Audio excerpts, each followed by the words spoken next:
The atmosphere at Flushing Meadows during the spring month of April in 1939 was dense with moisture and filled with the anticipatory energy of a global community standing at the edge of tremendous change. While the European continent was preparing itself for an approaching transformation, the city of New York was actively engaged in envisioning what lay ahead. The World's Fair represented an extensive Art Deco urban landscape entirely devoted to the possibilities of tomorrow, a destination featuring white trilons and perispheres that offered promises of a refined, efficiently designed vision of the future. However, among the various exhibits showcasing nylon hosiery and climate-controlled residential spaces, the genuine transformation was taking place in front of a compact, substantial camera enclosed in silver casing. David Sarnoff positioned himself on a wooden platform, removing perspiration from his forehead.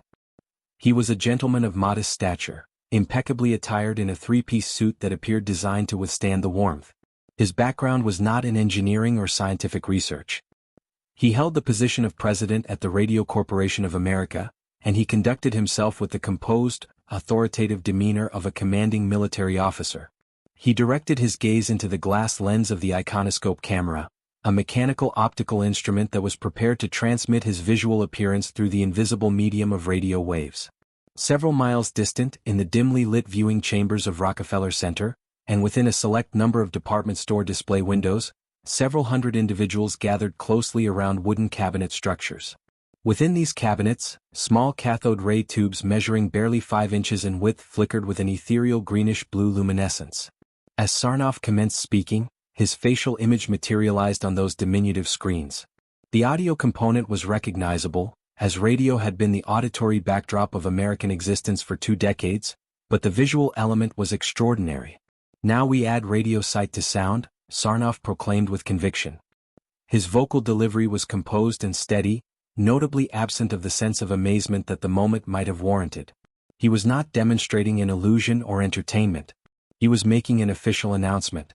It is with a profound sense of respect that I approach this moment of announcing the emergence in this nation of a new artistic medium so significant in its potential consequences that it is destined to influence all aspects of society. This was the official commencement of television broadcasting in the United States. It did not originate with young innovators experimenting in a residential garage in Palo Alto. It did not begin with an energetic new company transforming the established industry. It commenced as a formal inauguration.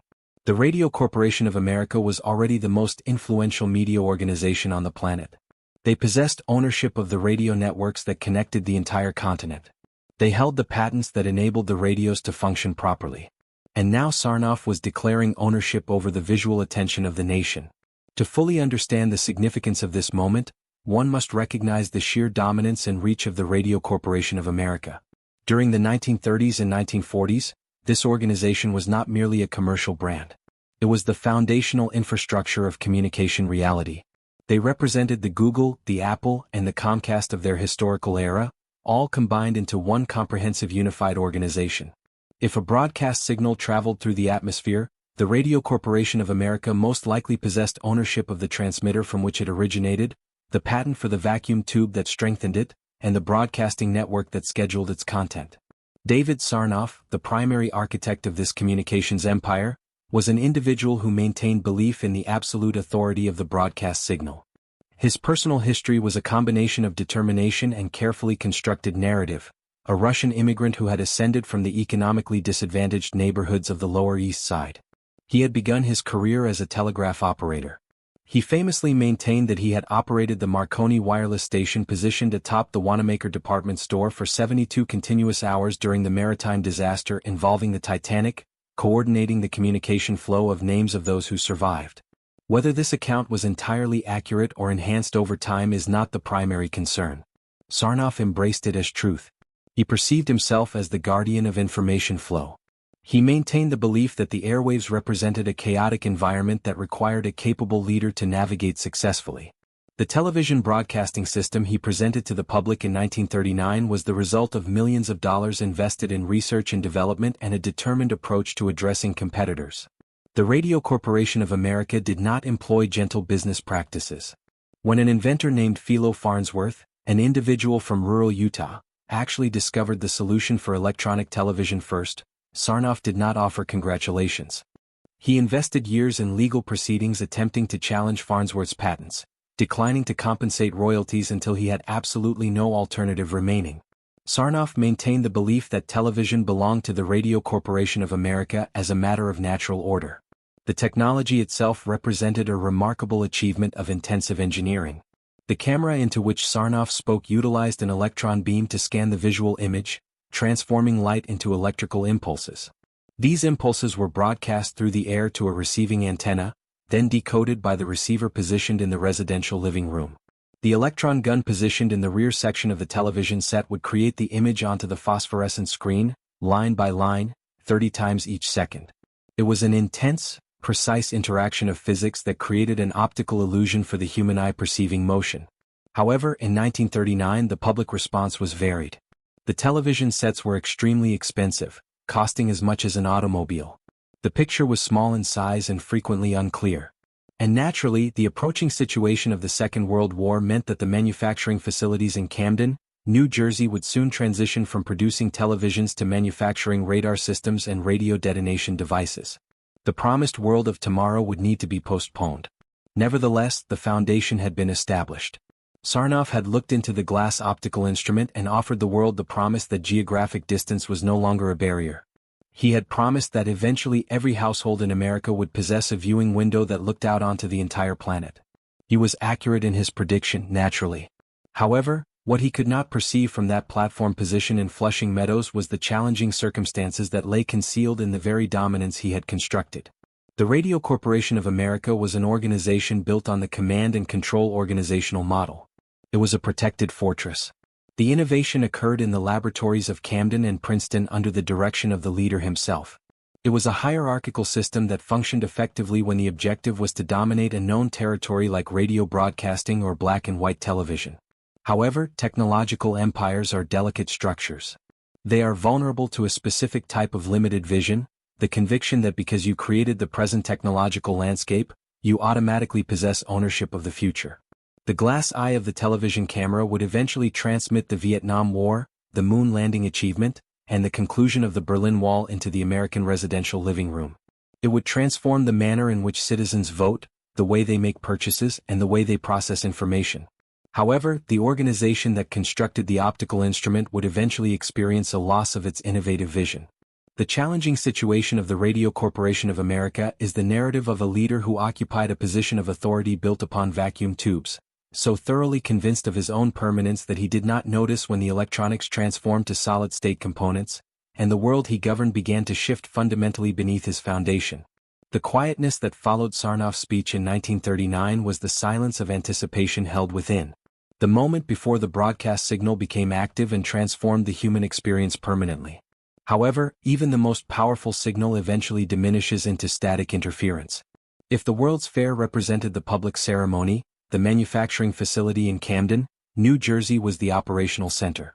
This extensive complex of red brick structures and industrial smokestacks was situated on the banks of the Delaware River, a physical representation of the substantial presence of American industrial capability. Originally constructed by the Victor Talking Machine Company, the originator of the famous Nipper, the canine listening to a gramophone, it had been acquired by Sarnoff's expanding empire. By the 1940s and 1950s, Camden was not merely a manufacturing facility. It was a comprehensive center of electronics production. Inside these industrial walls, thousands of workers wound electrical coils, created glass for vacuum tubes, and assembled the complex circuitry that powered the nation's communication systems. It was an environment of industrial noise and elevated temperature, but also of exceptional precision. The Radio Corporation of America employed the most accomplished engineers available on the planet, individuals who worked in the renowned Building 17 laboratories, but they did not work for the advancement of pure science. They worked under the direction of the general. David Sarnoff maintained preference for the military title. During the Second World War, he had served as a communications consultant to General Eisenhower, receiving the rank of brigadier general in the Army Reserve. When he returned to civilian professional life, he did not abandon the uniform in his mindset. He operated the Radio Corporation of America like a military operation. He was an authoritative leader who did not welcome opposing viewpoints. He did not seek collaborative partners. He expected dedicated followers. The challenging aspects of Sarnoff's professional drive are best demonstrated by the circumstances involving Edwin Armstrong. Armstrong was an exceptionally talented inventor, an individual who had actually maintained friendship with Sarnoff during the early years. During the 1930s, Armstrong invented frequency modulation radio, known as FM radio.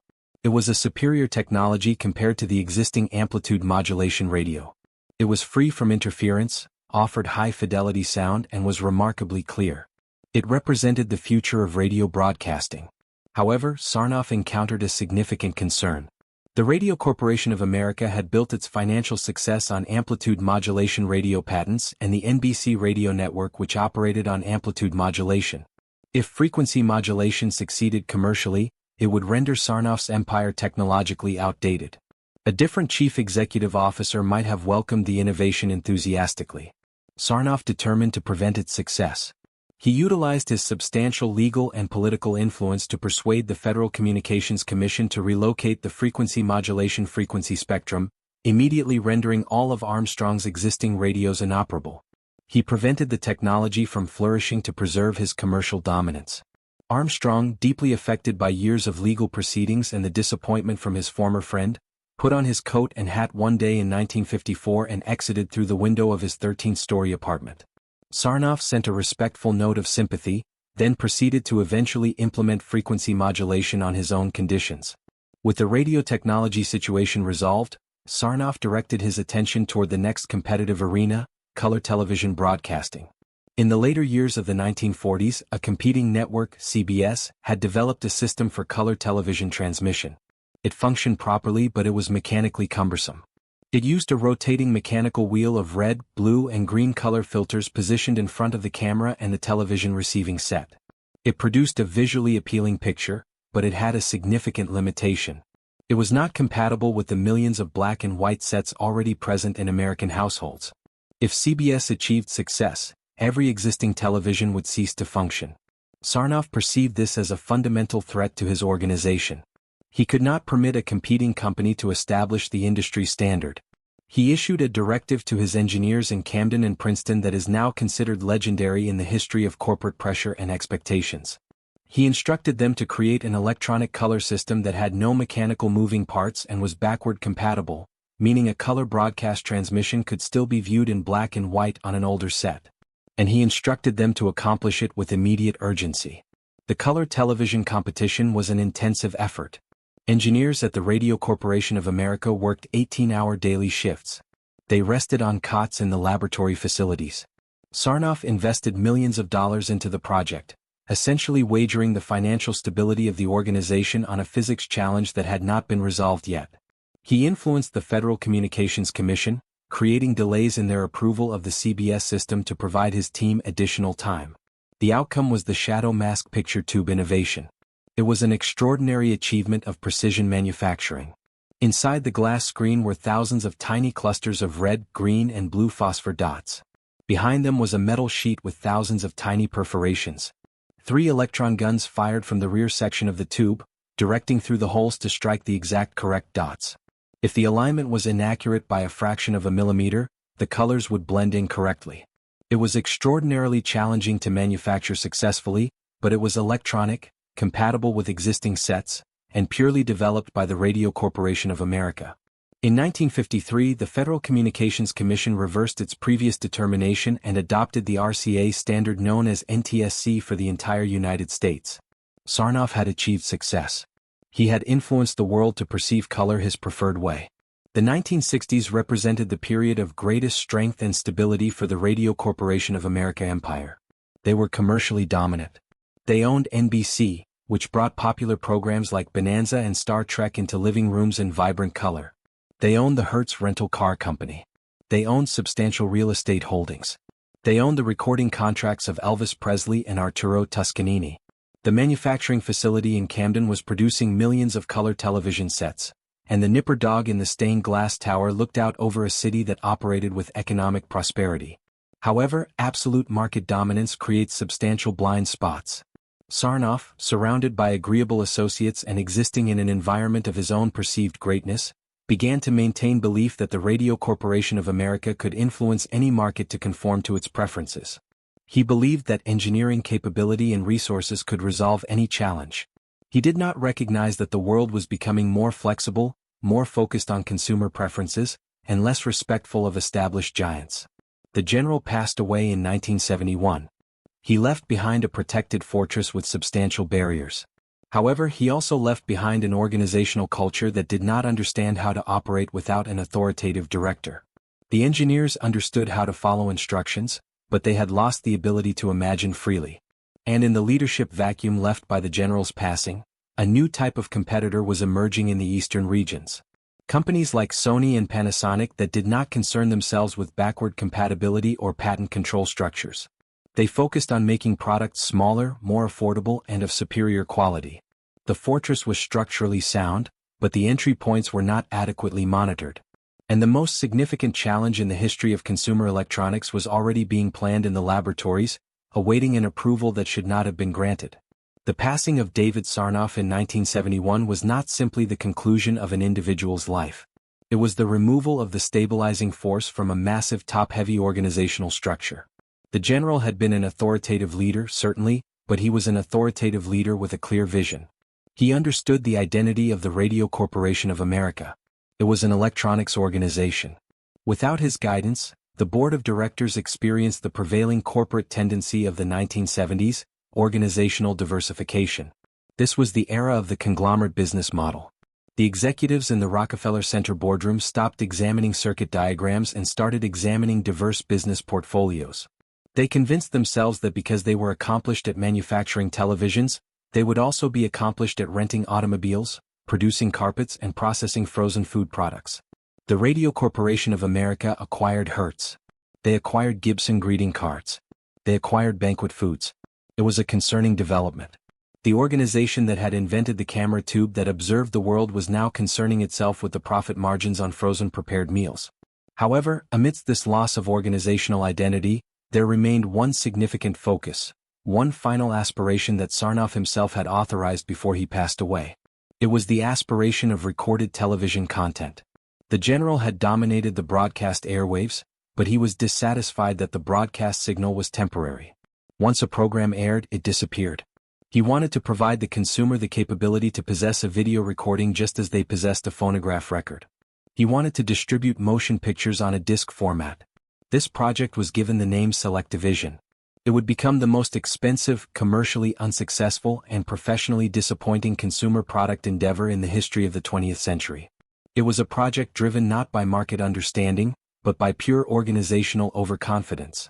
To comprehend the challenging circumstances of SelectaVision, you must examine the technology choices the Radio Corporation of America made in the early 1970s. At that time period, engineers around the world were experimenting with two primary methods to store video content. One was magnetic tape, the technology that would become Betamax and VHS formats. Tape was rewritable. It could record content from the television. It was electronic. The alternative option was the optical laser disc using a beam of light to read information without physical contact with the surface. This was forward-thinking and sophisticated.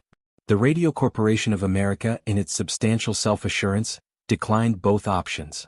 They examined their massive manufacturing facilities in Indiana and recognized they were very accomplished at one specific thing, pressing vinyl records. They determined that the future of video distribution was not tape or laser technology, but a physical groove system. They determined to construct a phonograph for visual content. The system they developed was called the capacitance electronic disc or CED. The engineering required to make it function was remarkable. It was an achievement of mechanical brilliance that approached the limits of feasibility. Imagine a vinyl record approximately the size of a standard long-playing record. Now reduce the grooves until they are microscopic in scale, 38 times narrower than the groove of a music record.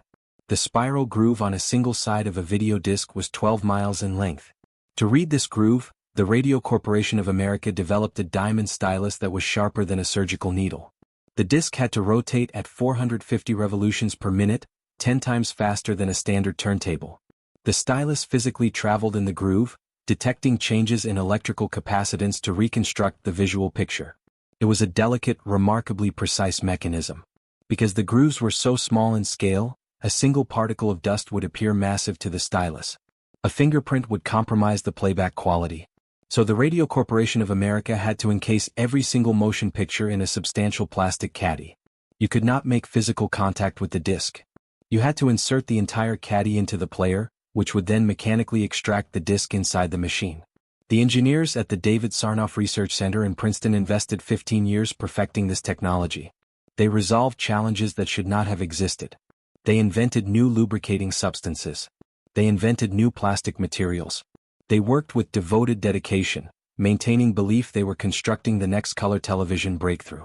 However, while they were focused intently in the laboratory, perfecting a mechanical needle system in a world transitioning to digital technology, the market environment outside was shifting with substantial speed. In 1975, Sony released the Betamax format. In 1976, JVC released the VHS format. These machines used magnetic tape technology. They were mechanically cumbersome initially, but they had one significant feature that the Radio Corporation of America had completely overlooked: the record button capability. Americans did not simply want to purchase motion pictures. They wanted to time-shift their viewing. They wanted to record the football game while they were attending church. They wanted to record a daytime drama while they were at their workplace. The video cassette recorder gave them control over the broadcast schedule. The RCA video disc could not record content. It was a playback-only machine. It was a motion picture player, nothing more. By the later years of the 1970s, the situation was clearly evident. The video cassette recorder was becoming dominant globally. A rational organization would have examined the said project, recognized it was outdated technology, and discontinued it. They would have accepted the financial losses and transitioned to tape technology. However, the Radio Corporation of America was not operating rationally. It was an empire, and empires do not acknowledge they are incorrect. They had already invested hundreds of millions of dollars into the project. The executives experienced the sunk cost reasoning pattern. They believed that if they just persisted with sufficient determination, the sheer recognition of the RCA brand would influence the public to accept the disc format. They believed they could achieve success on price advantage. They convinced themselves that the video cassette recorder was too complicated for the average American and that people simply wanted a simple slot to insert a motion picture into. So they intensified their commitment. They constructed a massive new manufacturing facility in Rockville, Indiana, specifically to press the discs. They hired substantial numbers of staff members. They arranged licensing agreements with motion picture studios, compensating significantly for the rights to films like Rocky, The Godfather, and The Sound of Music.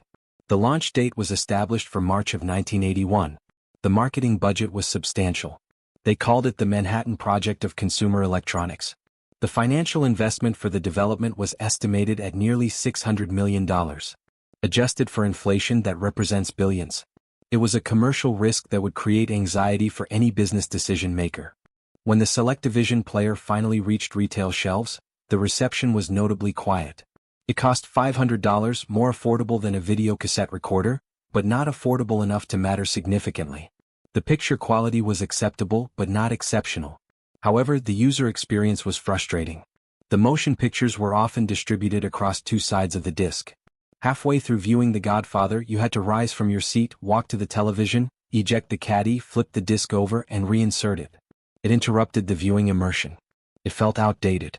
And then there were the technical challenges because the system relied on physical contact. The discs experienced wear. If you watched your favorite motion picture too many times, the picture would start to diminish in quality. The stylus would wear down and require replacement. And if the player skipped, which it frequently did, it did not just advance a second. It advanced whole scenes. However, the most significant commercial challenge was the video rental store business model. By 1982 and 1983, the local video store was becoming a cultural phenomenon. The shelves were filled with VHS tapes. The CED section was a small, rarely visited corner. People recognized that purchasing a motion picture for $25 was not economically sensible when they could rent it on VHS format for $3 and return it the following day. The Radio Corporation of America business model relied on people building a library collection of films they would watch repeatedly. The reality was that people wanted to watch a motion picture once and continue forward. The sales figures were extremely disappointing. The Radio Corporation of America had projected selling 200,000 players in the first year. They sold fewer than half that quantity. They reduced the price substantially. They provided complimentary free discs. It did not change the outcome. The public had made their preference known. They wanted the freedom of the cassette format, not the limitations of the groove system. For 3 difficult years, the Radio Corporation of America kept the project continuing, experiencing financial losses with every period. Finally, in 1984, the announcement was made. The Radio Corporation of America was discontinuing the video disc players. The manufacturing facility in Rockville was closed. The inventory was sold at reduced prices. The financial impact left by SelectaVision was approximately $580 million. It eliminated the company's financial reserves. It damaged their credit rating significantly, but more importantly, it damaged their organizational confidence. The challenge of the SED was a public disappointment. It demonstrated that the great Radio Corporation of America, the organization that had invented aspects of the future, was now existing in the past. They had brought inadequate resources to a competitive situation. They had brought a needle system to a laser technology competition. The challenging aspect is that the technology itself was a remarkable achievement. The engineers who constructed it were exceptionally talented, but they were exceptionally talented individuals confined within a strategic approach that could not succeed. The video disc stands as a representation of the risks of corporate resistance to change, the conviction that you can disregard the changing world if you just have sufficient financial resources. The Needle in the Groove was the final performance of the traditional Radio Corporation of America, a scratching, skipping melody that played while the rest of the world advanced into the digital age. The fortress in Camden was still structurally standing, but the financial resources were depleted, and those seeking opportunities were beginning to observe. The challenge of the video disc was not simply a financial loss. It was a critically damaging wound. By 1985, the Radio Corporation of America was experiencing severe financial difficulty. The $500 million financial impact left by the SelectaVision situation had drained the company's cash reserves and more importantly compromised its organizational confidence. The board of directors, once the leaders of their industry, were now looking cautiously, concerned about corporate acquisition attempts. They were weakened. They were undervalued. And in the competitive environment of 1980s Wall Street, weakness in the market attracted only one type of response. The acquiring company that arrived was not unfamiliar. In a twist of historical circumstance that would interest students of dramatic narrative, the buyer was General Electric.